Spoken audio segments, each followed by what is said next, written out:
Me too. So the first two guys come up here, look like Matt Damon. I come up here, look like Anthony after a gastric bypass.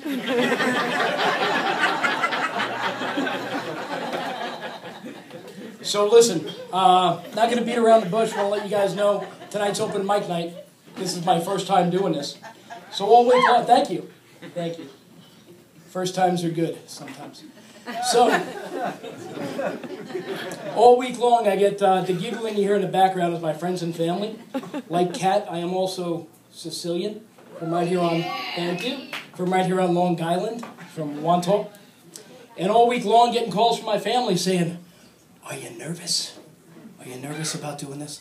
And the answer is honestly, folks, no, I'm not nervous. And the reason is that I've been down here before and watched a lot of the shows, and I know that you're not nervous, and I know we can work together. So before I get started, a little housekeeping, and then I'll say some funny stuff. But the way it works is like this, because we're a team, right? We need to work together. The way we're going to work together is I'm going to say some stuff, and then I'm going to stop, and then you're going to laugh. Because I am not a comedian. Whatever happens here tonight, I'm going to work Monday morning, just like you folks are, right? This is just kind of a gas for me, right? I'm a gas. Wow, I'm dating myself. But so the thing is, I knew what I was getting into, but you people paid to come see a comedy show. So if I do the talking thing, and then I stop, and you don't do the laughing thing, then pretty much this is a fucking lecture, and you guys suck. So anyway, a little bit tired, like some of the other guys are talking about, way past my bedtime.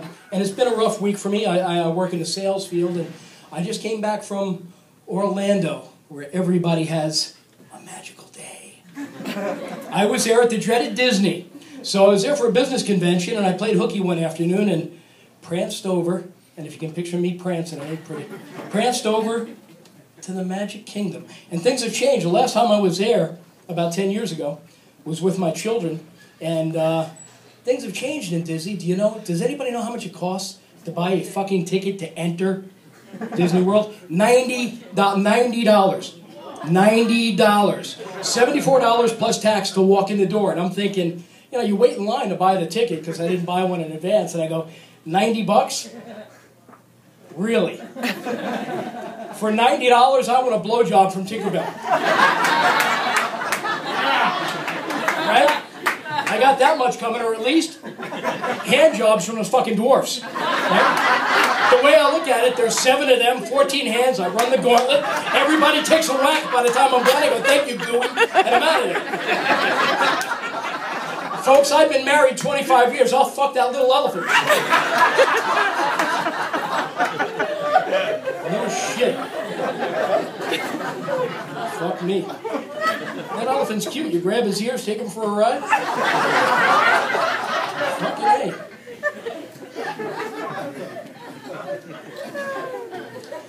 So as I'm walking around, I go to the Universal Studios, and I make another observation. Things have changed since John's been at Disney last time. Harry Potter is kicking the fuck out of Mickey Mouse. Yeah, every place you go, Harry Potter, Harry Potter, Harry Potter. And then, I've always wanted to do this, and thank you for being a part of my first stand-up comedy routine. And I'm thinking, the Harry Potter thing, think about this. A woman in London, if you know the story, J.K. Rowling wrote the Harry Potter series as she commuted back and forth to her day job. And talk about somebody accomplishing a dream. And I said, well, it's ironic that it's really taken off down here in Disney because that whole wizard thing, that really started at Disney with, is anybody else, I'm going to be 50 soon. Man. Yeah, thank you. You too. Yeah, you're looking better than I am. Because I can't see anything from here. And I'm wearing my funny shirt. Anybody notice that? I'm wearing my comedy shirt, which is nice. So, anyway, back on track. The whole wizard thing started with Fantasia and Mickey Mouse, who did this whole wizard thing back in the day. And I'm thinking, wow, maybe she ripped this off, which got my crazy brain to thinking, and it hit me. The whole fucking thing's a ripoff. And you know who she ripped it off from, Kat? The fucking Sicilians. Because here's something I'm here to tell you. Harry Potter is a mafia movie. No, I'm serious. Think about it. If you've seen it or you haven't seen it, if you've read it or you haven't read it, think about this. As the story starts, we meet little Harry Potter. Little Harry Potter is a child whose parents got whacked. The evil man that whacked Harry's parents wants to kill him so that he can't get his revenge. Anybody else see fucking Godfather 2? In the middle, oh, it gets better. In the middle of the night, this big fucking guy that looks like Luca Brasi with a beard shows up in Harry's bedroom. Hagrid, right? And goes, Harry, we've got to go on the lam. And they take him to a fucking reform school. When they get Harry to the reform school, they break him up by sorting all these kids out, Harry and all his friends, into what? The 4 families. Hey, how you doing? I'm a fucking Hufflepuff now. These Ravensclaw motherfuckers been around here, we gotta make shit right. Then they take these kids after they're sorted out into the 4 families, and what do? They teach them how to cast evil spells on each other using the fucking magic wand. You ever seen one of these? If you're Italian, my grandmother did that shit when I was 7. Baffangu! Fucking mafia movie all the way. Then, in the next movie, Harry gets this house elf that we're supposed to believe, just by the magic of fucking central casting, looks exactly like Joe Pesci. Hey, Harry Potter! All the fucking wizards are after us. We gotta get the fuck out of here. What do we do now, motherfucker?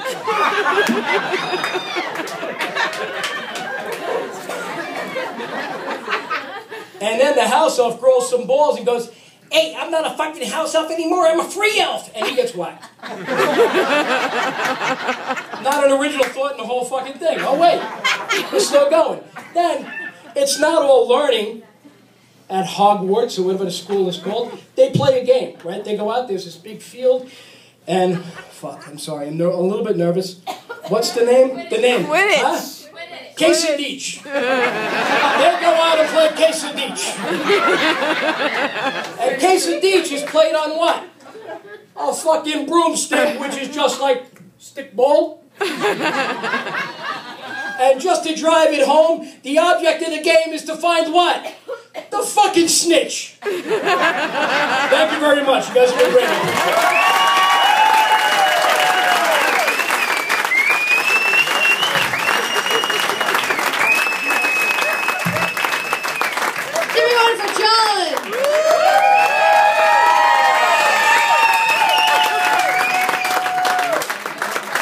I swear to God, I almost wore that exact shirt.